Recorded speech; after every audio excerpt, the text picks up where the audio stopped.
That's what I always go with. It'd be a good play on for a business name. Right. So fun. We Just went take with the S Ugly out. Mountain instead. Yeah, I love that. So I really funny. enjoyed that. Hi, welcome to TELUS STORYHIVE On Location, Revelstoke. I'm Robb, and we're live in Revelstoke with another incredibly inspiring episode brought to you by TELUS STORYHIVE. Today, I'm speaking with Stefani Knapp, an incredibly talented wire artist. That's how I'm going to describe it because I'm diving into this new art form that I've seen many times for a lot of my life, but never really had the chance to sit and watch it be done. So we're going to dive into her process, her story, and what plans she has for the future. Steph, thank you for having me. Thank I you. appreciate you having us and diving into your artwork. Thank you. Thank you for coming. No worries. Let's start off with who you are, where you're from, and how you dove into becoming an artist. Well, my name is Stefani Knapp. I was born and raised here in Revelstoke. And what got me into this? Actually, I was out with a friend, and I'm usually busy with all of my kids in a mall. And I'd finally got to go by myself with a grown-up, and there was this really unique store that I'd never been in. It had crystals and all that kind of stuff, and she's like, let's go check it out. And I was amazed. And so I went in, and I had seen a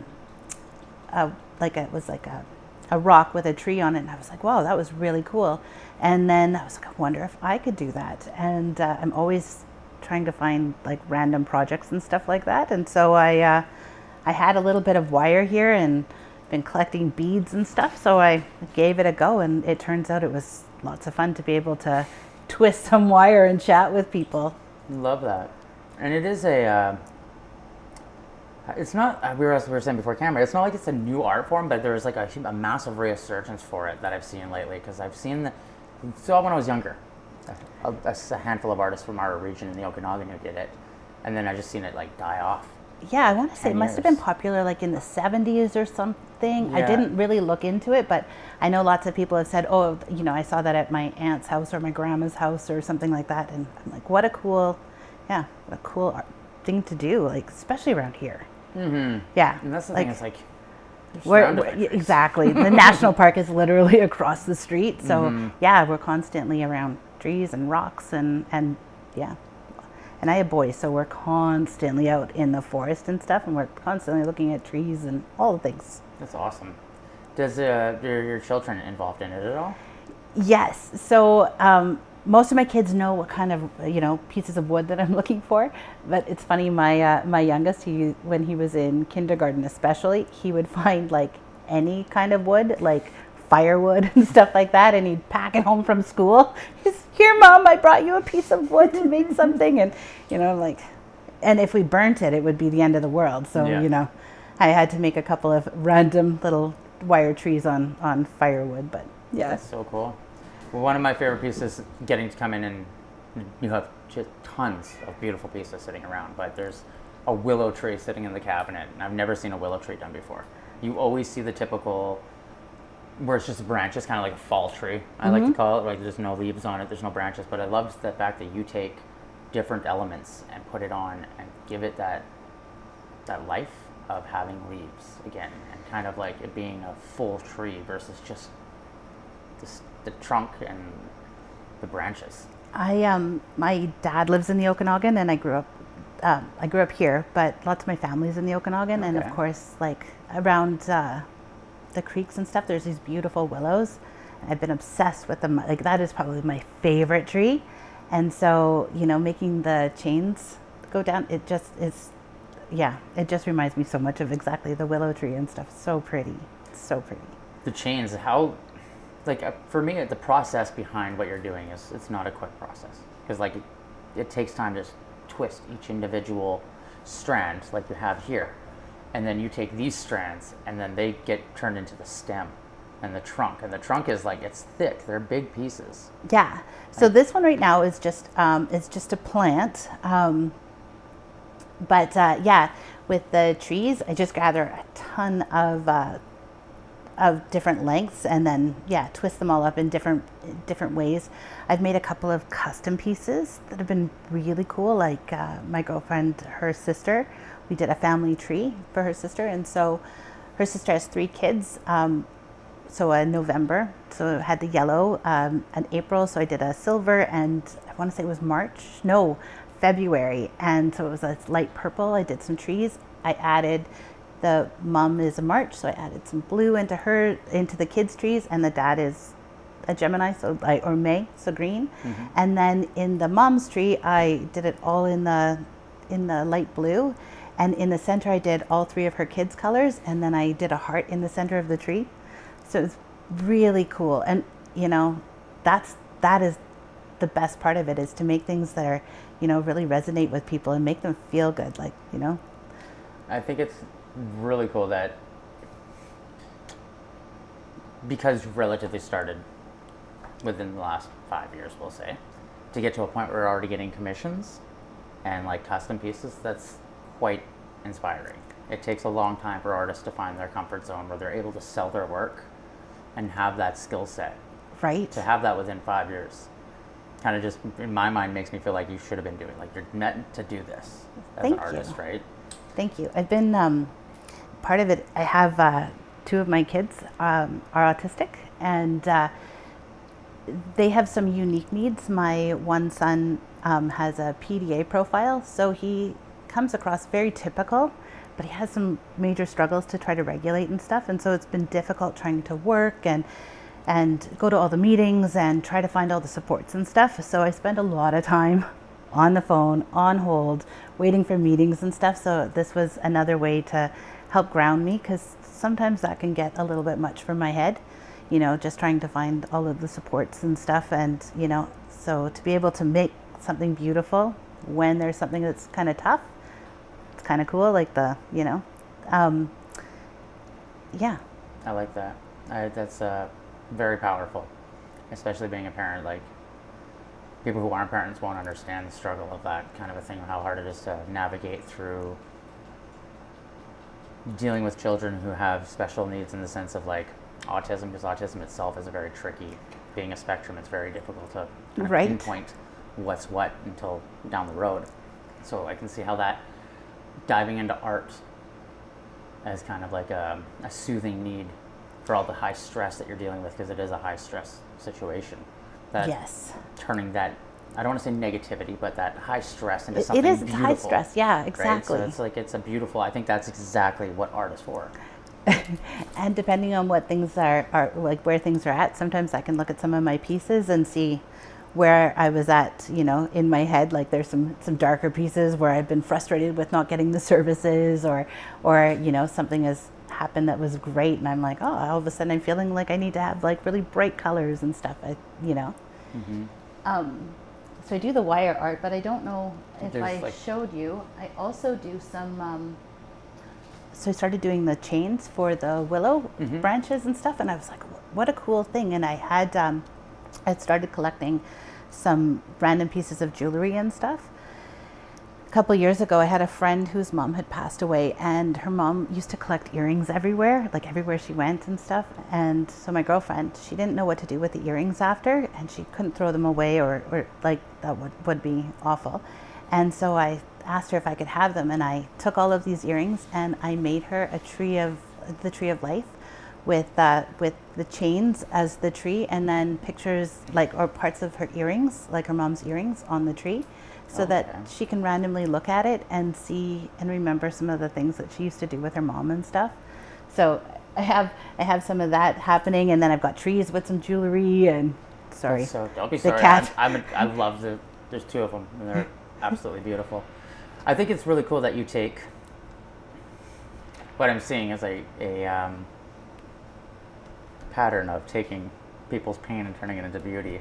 Yeah. And the passion that kind of stems off, and I see that when you talk about it, how passionate you are, and there's a fire there of if this can help people, then I'm going to do it. Right, and it does. There was a gentleman at that last market I was at, and an older gentleman. He came by and he was looking at my art, and told me he really liked it, and then he walked away, and then he came back about half an hour later with crying, tears, and I was like, "Are you okay?" And he's like, "I just want to give you a hug. I just want to thank you for bringing such beauty into this world."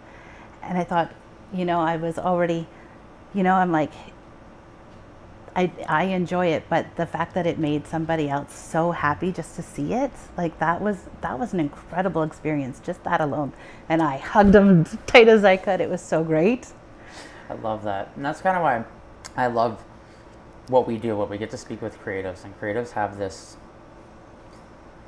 we battle a lot inside our heads, which allows us to help other people battle their demons in the real world with the things that we create. And I find that I tend to come back to like it's our duty to inspire or help. And you find that a lot of artistic people who do that are empaths or people who care about others but just don't know how to do it. They can't work in the medical industry or like things like that. Like we do it through our art. And I think that art really truly resonates with people who have dealt with pain, trauma, because that's, you see the art and you can relate with it, kind of a thing, right? As where like if you just see a typical painting, like one that you'd see up at Winners or something, that's that we like to call McDonald's art. Yeah. It's just like it's mass produced, it's not made by hand. There's no core soul to it. And I feel like what you're doing, you're putting in a lot of energy into and intention into it, and it being wire and stones allows it to give off said energies as well. If you believe in like orgone stones and things like that, where you have like copper wire surrounded by quartz, and like all these elements have valuable things that they bring to the table, but you're creating an art form that combines them all, and you're putting this intention in it, and I feel like there's almost a very deep spiritual meaning behind it that kind of will resonate more with people once they see it because of that, versus just being something that's like mass produced, if that makes sense. Yes. Yeah. I really enjoy like every aspect of it. I like for a long time there I used to just like buying crafts and never actually doing them. So I enjoy buying the art or the wire and stuff like that, or finding the random beads in all the craziest places. Like sometimes we've gone into like the back of like random like old stores where into the dusty parts, and you find like this cool, like I found like this really cool bag of like old beads and stuff like that I made this really cool tree with, and I'm like, that was amazing. Or like I said, the jewelry, like some of those pieces, the amount of fun those pieces have had, like all the parties that some of that jewelry has gone to, and just like the energy that comes off of all of that, I just think is incredible. Like that one's, those are probably my favorite. I really enjoy all of it, but I really like the energy that comes from things that have once been loved by somebody else too.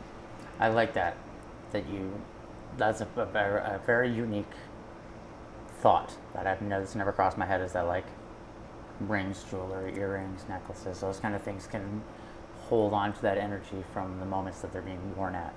That's a kind of a mind-blowing concept for me. I never would have thought of that. When you dove into this, and within the last years that you've been diving into your art career, what has been the biggest hurdle for you to overcome starting and getting into it? So I think some of the hurdles was my husband's like, oh, another project, because I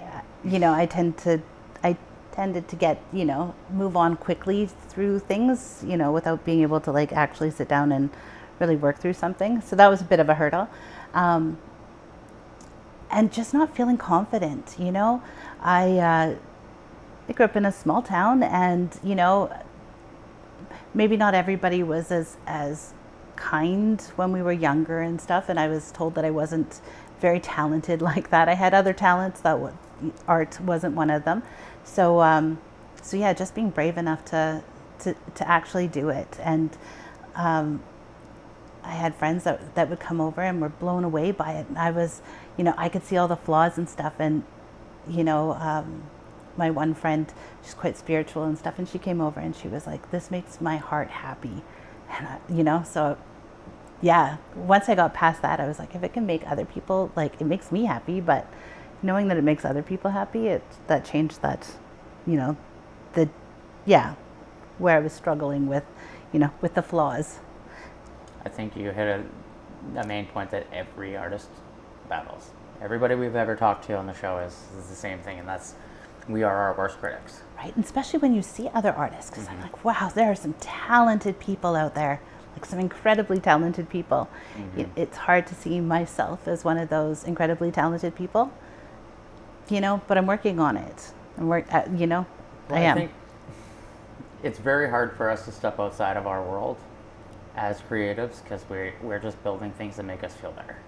We're not looking at it like, oh, this is something that has value to somebody else, but it had value to you while you made it. Right. And then when you're starting off, that's kind of like, you make it for yourself, and then you realize you hit a point where people start to see it, appreciate it, and then you start to make it for them. And then it becomes this self-fulfilling endeavor of, you're always working on projects that make you happy, that inevitably make other people happy, that down the road can be passed on as an heirloom to their grandkids, right? And that's it. Like, that's the best part. It really is the best part. Like, yeah. And even when you had commented and we had lined up the interview, Amy was extremely excited because it's one of, like she had mentioned to you, it's one of her favorite art forms that we haven't got to sit down and talk to anybody about this. And you see it, and you almost overlook it. Like, you see it in, like you said, like the rock stores, like the Shawandas, or like these unique stores that are dedicated to like stones and crystals, and they usually have these beautiful pieces of wire art in there, but you have no clue who made it. No. Like, no clue at all. And then like you can order ones online and they're not the same. Right. You know what I mean? Like, you see yours and there's something different versus like the wood cut base ones that you can buy online for like $20 or something. Well, that was part of it too, is that I have 5 kids and 4 boys, and with the boys, getting them outdoors, super important. And so yeah, like I said, we'd walk out past the dam, like on the daily. We try to camp out there, do all the things, and so collecting all the wood and finding those, these cool pieces that, that nature has made, and, and being able to like look at it and turn it around and see, different shapes. I have a few pieces that I had an intention of having it look one way, and then somebody will take that same piece of wood and just flip it a bit, and all of a sudden it's just like it's like magically, I know exactly what it needs to have off of it and stuff. Like, that part is, yeah. When you start a project, like for example, when you get your base stone that you work with, and you are wanting to build a trunk, and you're wrapping up this thick stack of wire, how do you go about visually seeing where the tree is going to be, or what it's going to be? Fantastic question, and I wish I could answer that for you. I have no idea. Sometimes I'm just as shocked as everyone else. I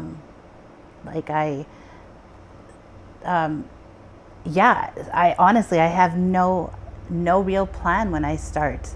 Like, sometimes my plan is like, oh, I like the color pink today, so I'll do something with pink, and then all of a sudden I have this gorgeous tree that I'm like, how did that happen? Yeah. Or like a plant. I was told that I could have an indoor plant. You can't really tell, but I had very poor lighting in here, so all of my real plants, they don't live so long. And so I started I'm like, oh, if I'm making the trees, I wonder if I can make plants. And so I started making plants, but I made them like really colorful. So then I was like, oh, like right now I'll make a green plant and see, I love it. I love the way your brain thinks, how you can take nature and turn it into a piece of art based off of just beads, stones, and wire. For me, that is a really cool concept that I really find inspiring, that it's coming back, or at least it's being done locally. Because for the last few years, the only pieces of wire art that I've seen are like on Shein or Wish, right? What I mean? And you can order it in. But absolutely. There's no.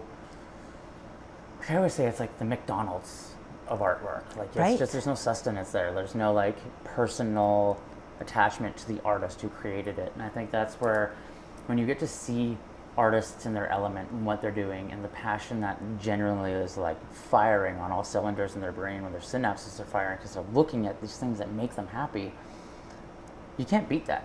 And No. there's no way to put a value on that. And I think that's also stems to being one of the hardest parts of as a creative is how do you put a value on the beauty that you create without undercutting it or overdoing it.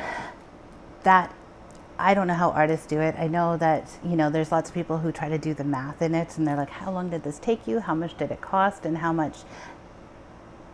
And I don't think that art can be valued like that. It just can't. Like,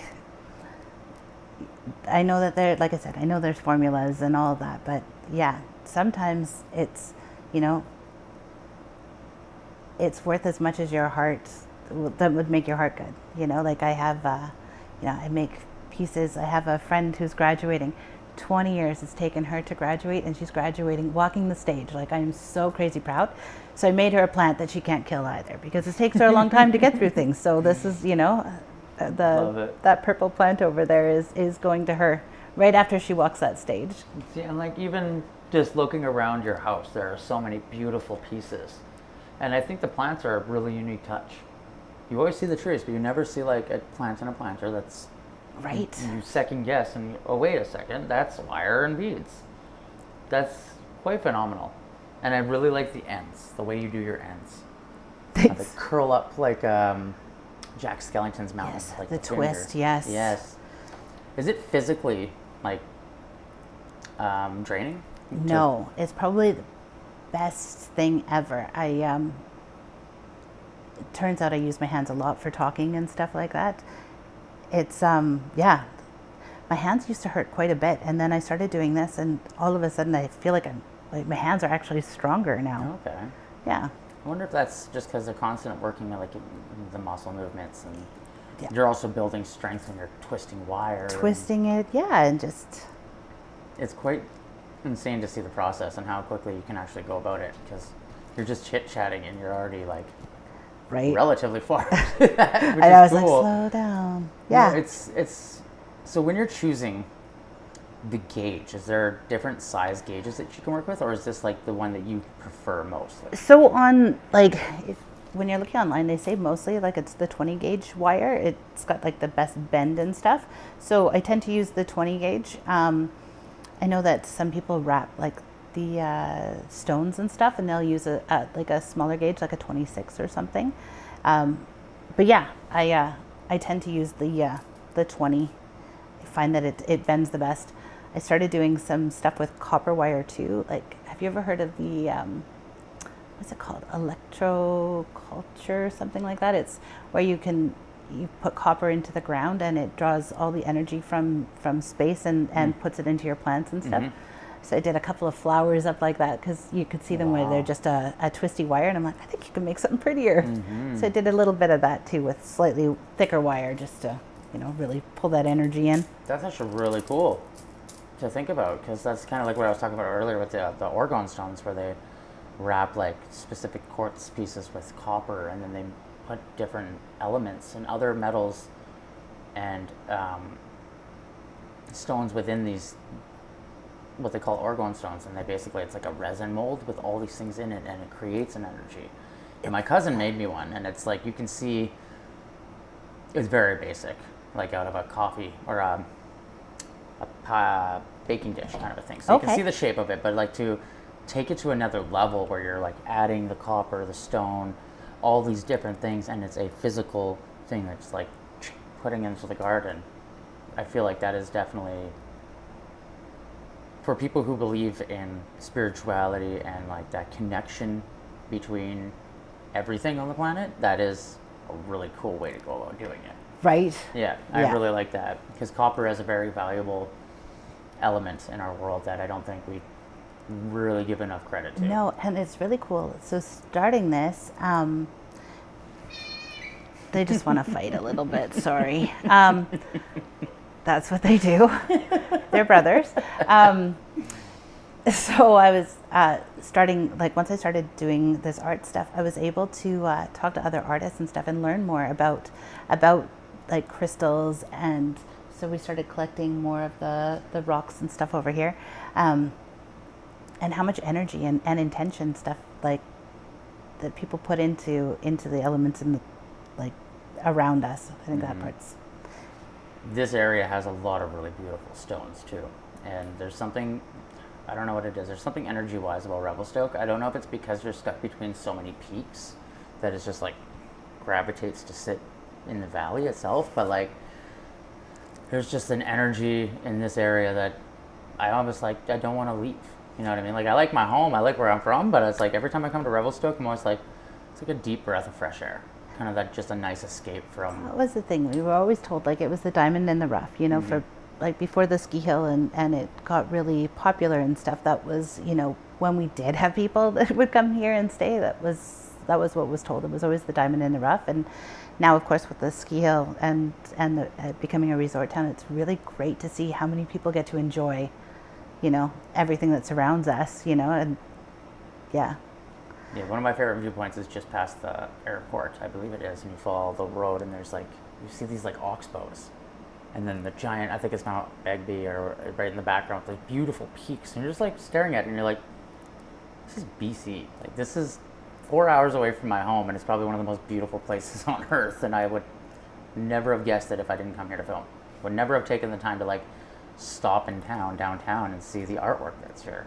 Right. Or like meet the people, because it's usually, when I was younger or coming through here, is always on tour. So it's like you stop here, get gas, get a coffee, and you're head to Alberta. Absolutely, absolutely. That's why I think we were like this hidden little gem. It is cool though, now that we are more exposed. I think we had some really amazing artists before, but like now, like our town is just so incredible. Like I'm sure you've heard of like Luna Fest and all of that, where you see all of these incredible artists, like people coming out of the woodwork doing some incredible things, like with all different elements, like, you know, wood and wire and paint and their bodies, even like just the amount of amazing talent that's here. Like they just did a new mural in the downtown area. It's phenomenal. I have no idea who did it, but it is phenomenal. You walk down the back alleys, which can sometimes be creepy, but here they're like full of art, like and just incredible artists that have got these like amazing brains that have come up with these cool things to see everywhere. The local co-op was probably one of the coolest things I've seen downtown so far. Yeah. We got to see some of the art gallery installations, and then we went to Kat's jewelry store across the street from the local art co-op, and they're like, you got to go over there and check this out, because we were just kind of making our rounds to see everybody who we're going to be interviewing while we're here in town. Absolutely. And we went to the art co-op, and I was absolutely mind blown at the sheer talent of just painters that are hiding in Revelstoke, and everyone has their own different style. Right. And then you see the sculptors, and then you see like the glass blowers. Like there's endless amounts of skill and talent here, and that's where it's like, pretty sure I just said it in the last interview, that like in my eyes, I feel like Revelstoke is the arts capital of BC. Like you can't, there's some cool stuff. You can't beat it. I have a friend who I went to school with, and he was always relatively quiet. I didn't really talk to him in school and stuff, and since being a grown up, we've become really good friends. And he just started doing some art with wood, and I don't know if you can see, but right here, he made this wood face out of, I can grab it if you want. That's so cool. I know it's not my art, but his stuff is really cool. Oh, cool. So it's just pieces of wood that he's cut up and made these really cool faces with, and like, and he had no idea how talented he was. I'm like, this is phenomenal. Of course, he made me the very best one. I love it. But, It reminds me of something Mark would do. Mark Kemper like from Vernon. It's so cool, but he never would have tried. And so, but there's so many things around here that that people are doing. Yeah, like just very cool. And because he's been really encouraging for all of my stuff, I was like, it's fun because then we get to compare, like, ooh, what kind of wood is this? And, going out and finding wood for him too, like to cut up. I can imagine that's really cool. We interviewed Mark Kemper from Vernon, and he's like a world-renowned woodworker. He's built like custom houses all over the world. But he started finding this obsession where he would find a piece of wood and he slices it down the middle and he separates it, and he gets like this really unique mirrored image. And he was creating these like beautiful pieces of tables and other things, like tons of different styles of work, but it's kind of along the same lines where he's like seeing these images in the grains of the wood, and he's like, that's where the art is from. And you're just kind of like, I like that because there's so many times that I've walked in, like, backstory. My mom had this one piece of wood that she always kept with her, and it looked like this guy smoking a stogie, and it looked like the side profile of a guy with a cigar in his mouth. And she found it when one day we were at the beach, and she's like, I feel like somebody's staring at me. Like, somebody's just staring at me. And she's looking around, and she sees this piece of wood staring at her, and she's like, okay, there it is. And she took it home, and it's been in her rock collection my entire existence. Like, since I was a child, I've watched this piece of wood, and it's like, to see that that's what he saw, and that's what your friend is seeing, and it's like, it is a very common, and that's the beautiful coolest part theme. about art, is that I don't see that when I look at a piece of wood like that, but he does. Or, you know, when people can look at, you know, even a blank canvas and make these incredible pieces. I'm like, how? You know? But then I think the same thing. I'm like, poke him in the eye. Yeah, how? Same thing. I'm like, I wonder if they already have a plan. Like, you know, when I look at other artists, I'm like, was that already planned out? Did they, you know? None of us have a plan. No. I think that's the best thing about it, is it just comes out of free will. And it's just feeling, it's emotion, it's you kind of like, especially with yours, you have a perfect art form that I feel like I would be able to do and feel comfortable doing, because it is just working with your hands. And I love it when people, when people are doing it themselves too. Seeing they're at the art or at the Creative Chaos there, just seeing other artists that were doing a little bit of this, just, you know, even in their own free time, or kids that were wanting to build stuff. This has been a fun one. When we go out camping and stuff, I usually have some project on the go, and I almost guarantee that there's one or two kids that'll come over, and, you know, them and me will make little trees or little flowers and stuff for their bedrooms at home and stuff. It's really cool to be able to share that with the youth as well, right? Do your children who have autism, do they find wiring work soothing when they do it? No. Is it just too tedious? I don't think they've ever really tried it. Okay. They have definitely other unique things that they're really into and stuff, but yeah, no, not so much the arts yet. That's fair. Yet. It usually takes a little bit longer to dive into art. Yeah. Like, I've always done music, but I never really classified myself as an artist until I was like 24 when I wrote my first album. That was just me writing all the instruments, doing all of the work, and then I was like, hey, this is my art. But prior to that was me messing around with music and having fun. So it took me 14 years to get to a point where I was like, okay, I'm comfortable at calling this artwork and not just me writing music. Yeah. And still, that's probably one of two projects that I'd be like, this is my art, the rest is just music. Because it's like, I don't find what I do as artwork. Because I'm a musician, I find it's just music. But it's not like, as I step into the arts world, it's so different now, seeing physical art and how much more intricate it can be. It's interesting with autism. I didn't know. My experience growing up was very different. I grew up in the 80s and stuff, and so my idea of autism was very different than what I experienced with my children. You know, but as I learned more, just about like how much sensory input we're actually getting and stuff, your form of artwork has been one of the best things that's for my kids. Like with my 15-year-old, him listening to music is one of the things that actually brings him back down to like a calm space, you know, and different sounds and stuff. Like the stuff that you guys can do is just so incredible, and how it really changes the brain, and it will take him from a really escalated, you know, really not comfortable in his own body and skin and everything else, to listening to something that's got a really cool beat or something that just changes the way his brain is and how he's feeling. That is art. Like that's some serious talent right there. That. Like, and I appreciate that, because it is I think that's where we all kind of feed off of each other. Like a lot of my friends who are artists, they listen to music while they do art. But when I'm doing art, I can't listen to music, like, because I'm creating. So for me, it's that silence that really helps me push something, because it's the thoughts that are happening in my head that are me like, oh, okay, well, that's what I'm playing, and that emotion that's coming through the keys is what I'm feeling. right. but and I even can't you express feeling that. that, like, some of the sounds that you're making, how it's changing your brain, even like that part is, Never thought of that before. yeah, it music is huge, huge, huge, huge. I appreciate music for what it is, as like I'm a music lover, but I've never actually thought about what it does for. I know people love music, but to hear that it helps soothe, like your son, that is kind of an eye-opening experience for me. And it's Right. like, in the sense that it's like, well, you can create.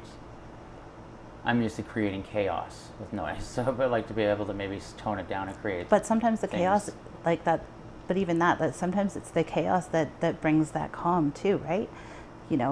For me, having things that are, this is not my art studio. My art studio is very chaotic, and but in that I find peace, right? Yep, me and too. so with the music, sometimes the loud and the bassy and the and like all of those different sounds, like the chaos of it is the calm.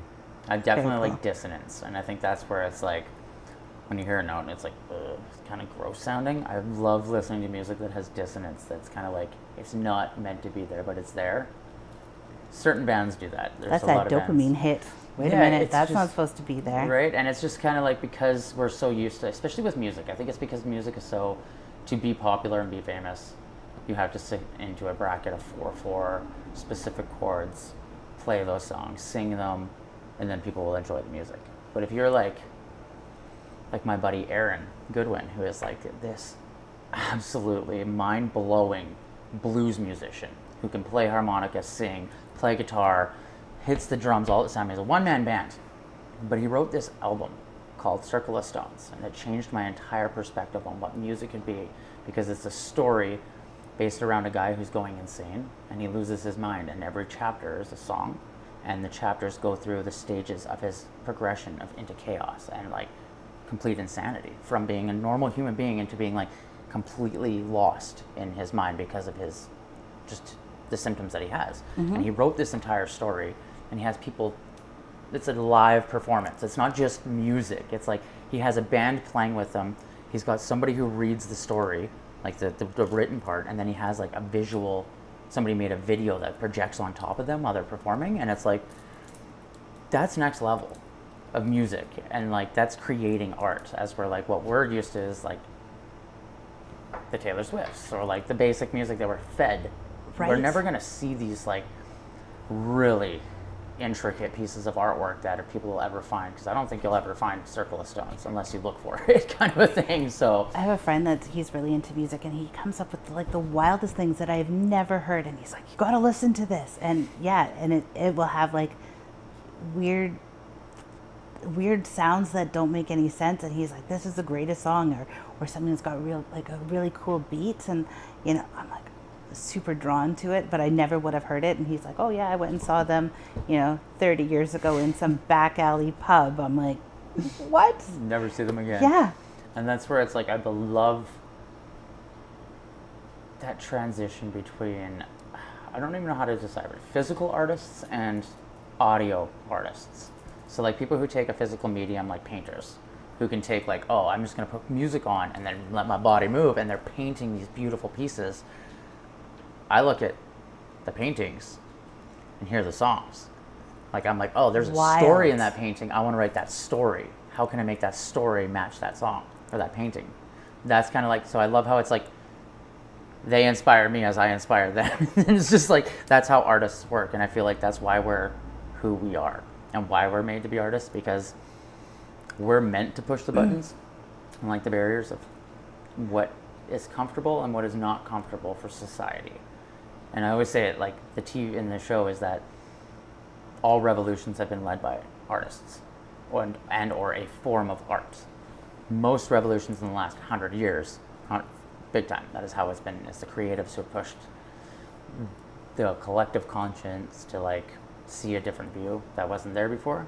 And I feel like we're at the perfect time in history for any artist to be able to make their voice heard, but not just yelling out to the void. Like there's, all these artists have a meaning and a message that they want to get through, whether they know it or not. Last night I was at visiting my mom, and her sister had a medical issue years ago, and was in a coma for a while, and really took a long time to come, not a long time actually, it was pretty quick, but come out of it and to be back here, and she found this song. I can't even remember the artist, but the song was essentially about her being able to look in the mirror and see herself still. And my mom's like, this is so much like your aunt, and my mom's crying and stuff. And my aunt had said that it was the first song that has resonated with how she feels, because she went into cardiac arrest. Like, there was some bad traumatic stuff that most people haven't experienced, and she came out of it flying colors. She's fine, absolutely fine. But, you know, to have a song that sort of tells her story, and just how powerful that was. Like, again, like an amazing artist. Like, even to bring that, you know, to bring those feelings to the surface for my aunt to be able to express, like, this is what it feels like, you know. I'm still here, and, you know, it took me a little bit, but I'm still here. Very cool. That is very cool. Do you think that as you continue to push your career as an artist that you'll get to building big pieces? Because I would love to see like a 5-foot tall tree. This is the thing, I really want to. I don't know if you've ever seen anyone doing art, but those ones look like you have to have like tools. Yes. But yeah, I would like to do something that's larger, or, you know, I have all of these ideas swirling in my head lately, especially since coming back from that art show and just seeing like the talent of everyone else, or somebody telling a story and stuff. I'm like, my mind is on fire right now, just trying to get through this last month of school so that I can start creating, you know, some of the things that I'm like, oh, this would be so great if I could find, you know, certain shapes of wood that I'd like to find now, and like, I would like something nice and tall. Like, I have a taller piece when you first come in with some chains and stuff like that, and I really like how the wire climbs up the branch. Super, super cool. And yeah, and I've done some like larger pieces. Larger pieces are slightly harder because people don't really have the surface space.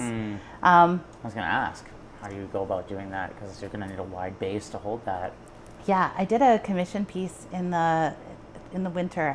A friend of mine had this really cool piece of wood that he had at his house for a really long time, and he really liked it, and he wanted to make his mom a family tree kind of idea. So different than what I made my girlfriend's sister, I made his mom one where, you know, it was different size trees, you know, on what looked like a sort of like a mountain as far as like the piece of wood went. It was really cool to see just how it all pieced together, you know, how all of the branches kind of folded over there was one grandson, and so all of the brothers and uncles and, you know, everyone else just folded over the grandson. It was very cool. Nice big piece. Do you think that that's something you would more gravitate towards as being what you call one of your like staple things is family trees? I think really like unique. The connection with family. You know, my family and I are really, really close. In fact, the name of my company is Ugly Mountain, which is really funny because my youngest sister, we were at my mom's house, and my mom likes to name everything. She names her cars, she names her, you know, her bikes, everything. Everything's got a name. And there was this really beautiful mountain range in front of her home in New Denver. And she would say that the first mountain that you see, that was her and her husband. And then there was a mountain tucked in the back, and she's like, that's your dad. And then there was 3 mountains along the side of the big mountain. And so my mom's like, that's you, and, you know, that's your sister. And my youngest sister, she said, well, which mountain am I? And my husband, as quick as can be, he's like, you're the ugly mountain. And her nose was out of joint, and it was so funny. We were laughing so hard, and it was so funny. And now it's like the big joke. Of course, there's no such thing as an ugly mountain, nor is my sister an ugly mountain. But it is the funniest name, and it represents my family. And I think that part's really cool too. So, you know, I love it because that's like, I often ask people like where their company names come from, especially when they're super unique.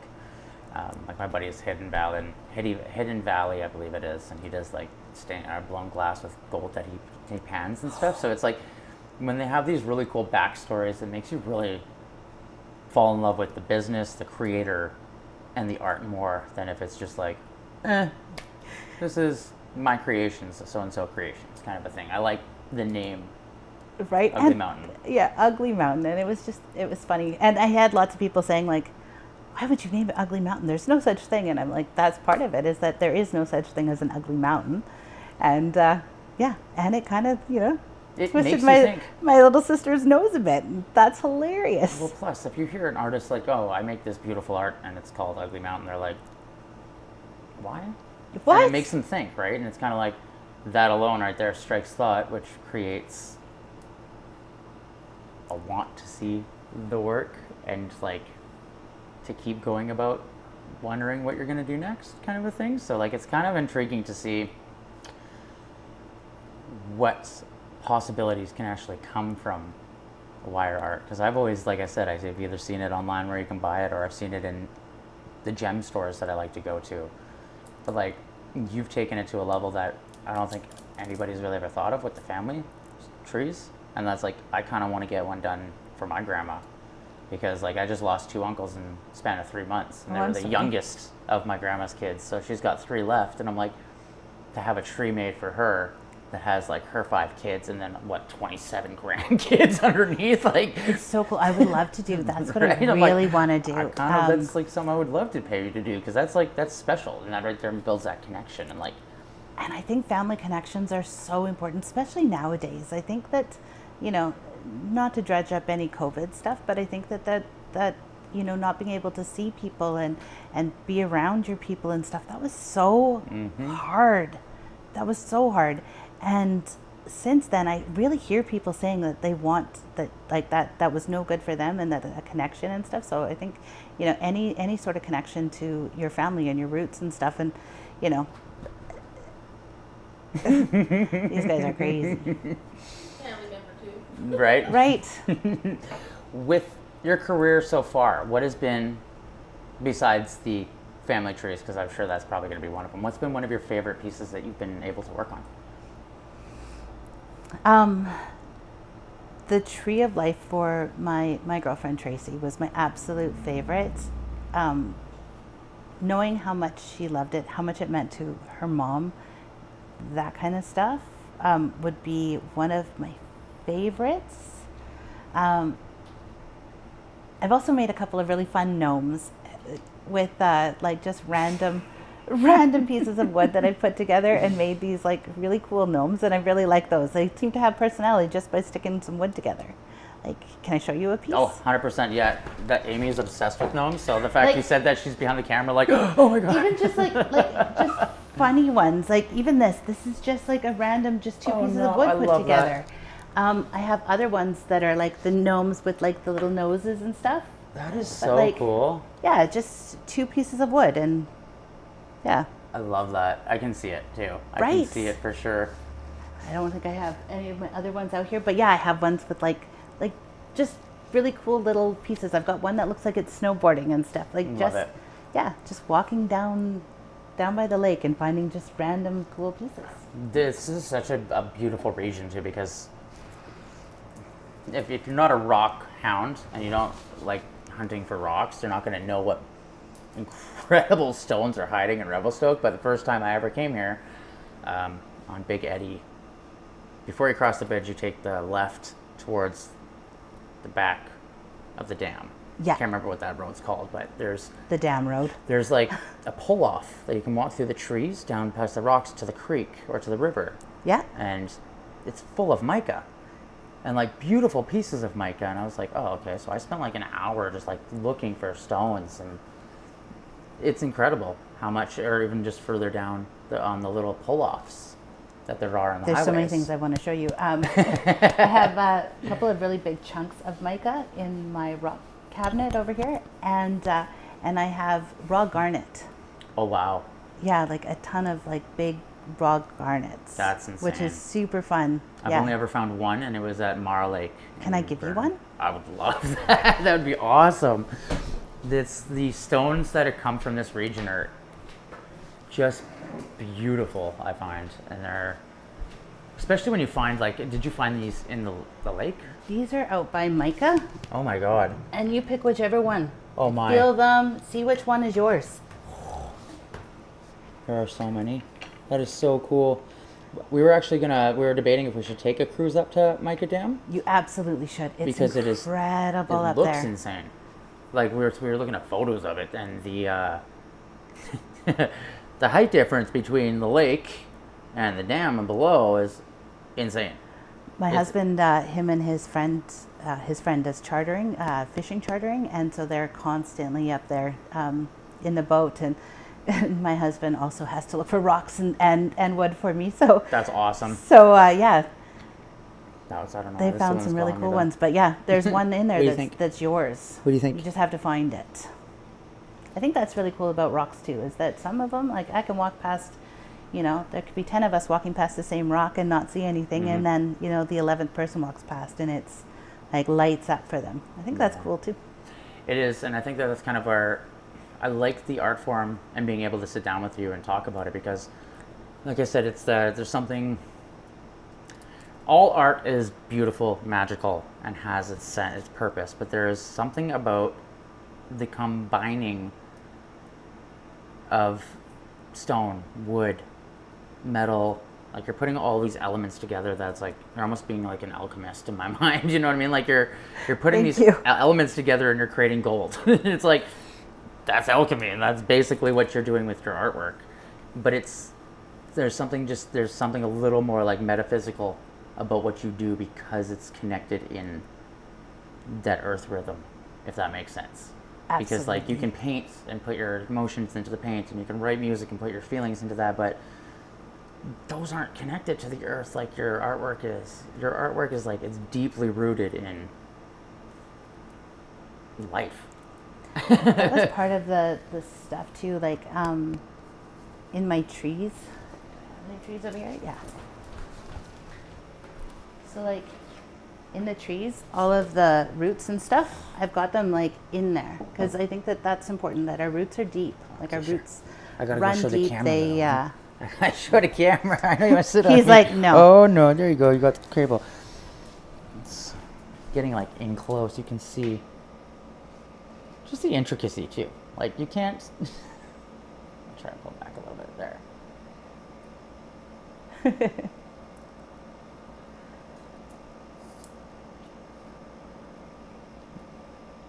I like the colors. That's what I love. Like that's what I was mentioning earlier. Is like what really drew me towards your work versus other people who do the same style. You're adding the leaves. You're adding that color. Whereas where people kind of like leave it, like the one I asked you earlier about the arbutus, because like arbutus, they're the way they look. I love it, but when they're spindly and they're like almost fall trees where there's no leaves on them, it's like that's all you ever really see. You never see something that's like got flowers on it or chains hanging from it so it looks like a willow, because like never would have thought of that ever. What if I've been like, okay, you can make a willow tree out of this too, or other trees. Like there's so many beautiful forms. Like it'd be cool to see what are those trees in Madagascar, those really unique, like almost mushroomy looking ones that have the those really would be big stalks. so neat. It would be really cool to see one of those because you almost have to go up a gauge Right. and wire. I've been trying to make something similar to that, but I don't know how to make the, like, once you get past like the sort of the bulbous tree is like the branches and stuff, because they're not as big. Mm-hmm. So yeah, they are very cool looking. I would love to see those. In the Okanagan we have them. I haven't seen one here, but they look like mushrooms. It's a specific type of birch, I believe, but they're like, they grow up and then they kind of like scoop down and they look like a mushroom, and they don't grow tall. They're really short and stocky trees, and I've always loved them, but like to have little mushroom trees or like mushrooms that you can do. Like there's so many different things you can do with a wire, and it's like it's almost limitless. Right. But that was the thing. I was in Vernon last year in the summer, and they had what is it, tumbleweed? I think that's what they're called. They're really cool. Like when I actually looked at the tumbleweed, and like I saw like there's like little seeds and all these like random little branches and stuff, and I made a couple of trees just adding like like what looks like a little seed. Like, so by putting a little seed bead in and stuff and trying to create the tumbleweed, because that is a really cool, is it a plant? I don't even know. It's just Right. really, It is. it's very cool. A really We don't unique have those plant. here. Yeah, and that's what's kind of cool about like coming from the Okanagan, because it is a desert, and you come here and it's like I was saying, it's like it's so green. It's totally different. It's not the same, and that's why I think I like here more. Well, I've always been a big fan of the Kootenays because it's so green, and like It's funny. That's why I'm a fan of the Okanagan. I'm like, right. guys, we can go to the park like 2 months earlier if we go to the Okanagan. Yeah, and that's the thing too is I think we're all always gonna want to be somewhere else that we're other than where we're from, but where we're from is what makes us who we are. And like I spent like last realistically like 15 years away from Penticton, trying to be like, oh, I escaped my hometown because it's my hometown, but I keep coming back, and the older I get, the more I really like value what we have there. I'm not a beach guy. I'm not like, I don't like the beaches, but I like the I'm not a surrounding winter beauty. girl. Yeah, I right? would not like. I know that people come from foreign countries and stuff to plummet down a mountain. Yeah. I don't really get it. I love that, and I love that I get to meet people because growing Yeah. up here, there wasn't a whole lot of change, and now we get to meet new people all the time. People have accents that I don't often hear. Like, it's really cool. But yeah, I really enjoyed this winter. There was hardly any snow down here. There was enough snow up there. Everybody was happy. That's perfect. Are you in the farmers market? No. Do you plan on doing farmers markets? I want to be brave. I'm working on being brave. I really enjoy my art. I really enjoy, I enjoy how it makes people feel, and I'm really working on becoming a brave human. I think you're quite brave, considering you decided to do this and sit down and speak with me and talk about your art, which is the first way to get it out there, right? As a artist who is relatively new towards the game, which isn't a bad thing, honestly, I find it's more refreshing to start later in life because it doesn't have that stipulation of having to be successful, which I always had as a younger person. Right. If you were to give advice to an artist who wanted to start their career and was in the same place where they was like, I don't know if I could do this, what advice do you think you would give them? Just press through. Like, you never know what you can discover. Like, I had no idea that I could create something like this. Created some pretty amazing humans. I did that, but as far as like being able to take wood and make it into something, or to take a spool of wire and make it a tree, like, I think that's what it is. It's just starting somewhere and just doing it, whatever is going to make your heart happy, and whatever that looks like. And it doesn't have to follow anybody else's path or anybody else's idea. I think that's what my advice would be, is just to do it. Try to be brave. I love it. And the younger you are, the braver you get to be. Yeah, it's very true. And I think it's a valuable lesson that even older artists who have been in the industry or like is to just not give up, because a lot of us tend to Sorry, like my tear cat's ourselves. trying to eat your wire. That's you're trying to eat the wire. You don't want to eat that, buddy. You might get shocked. But you can, as an artist, it's definitely difficult to push yourself. Even if you're a successful artist, there's incredible artists that I've met that are still like, I don't make art. And you're like, I don't understand you in your mind, because you make some of the most talented work I've ever seen. But I think that's where we as creative people are our biggest hindrance. Yeah, and it's getting past our own demons, because, Yeah.